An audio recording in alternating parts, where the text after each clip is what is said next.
আমাদের হচ্ছে এই যে ক্যামেরা স্ক্যান করা লাগবে। স্ক্যান করে আমরা হচ্ছে লিঙ্কটায় চাপ দেবো।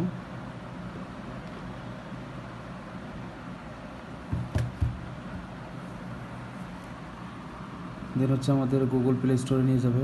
এই যে ডাউনলোড অপশনে চাপ দিতে হবে আমাদের। আপনাদের যদি অ্যাপেল স্টোর থাকে তাহলে অ্যাপেল স্টোর থেকে ডাউনলোড করতে হবে। আমাদের হচ্ছে অ্যান্ড্রয়েড, সেক্ষেত্রে আমরা গুগল প্লে স্টোর থেকে নামাবো। আমার এটা আপনার হচ্ছে ইনস্টল করা আছে। আমি সরাসরি হচ্ছে আপনার অ্যাপসে চলে যাব।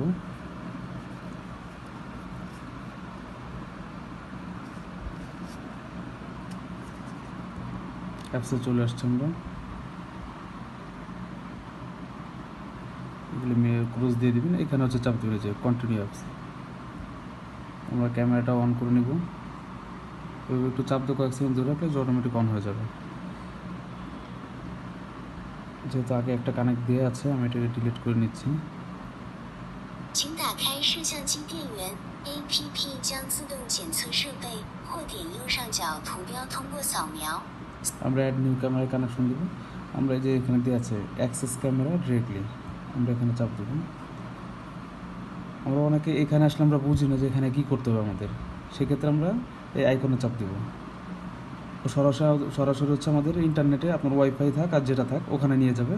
আপনি যে ইন্টারনেট দিয়ে ব্যবহার করবেন ওই ইন্টারনেটে আপনি এখানে চাপ দিবেন বা এটা ক্লিক করবেন। যেমন আমি হচ্ছে ক্যামেরা দিয়ে অন করবো, সেক্ষেত্রে দেখা যাচ্ছে আমি যে আমার ক্যামেরার নামটা আছে, এই যে আমার ক্যামেরাটা হচ্ছে কানেক্ট নিয়ে নিচ্ছে। এখানে আসবে হচ্ছে নো ইন্টারনেট অ্যাভেলেবেল, সেক্ষেত্রে আমি ব্যাকে চলে যাবো এখন। এই যে আমার এটা চলে আসছে, দেখেন। এটা খুবই সহজে আমরা কানেক্ট করতে পারবো।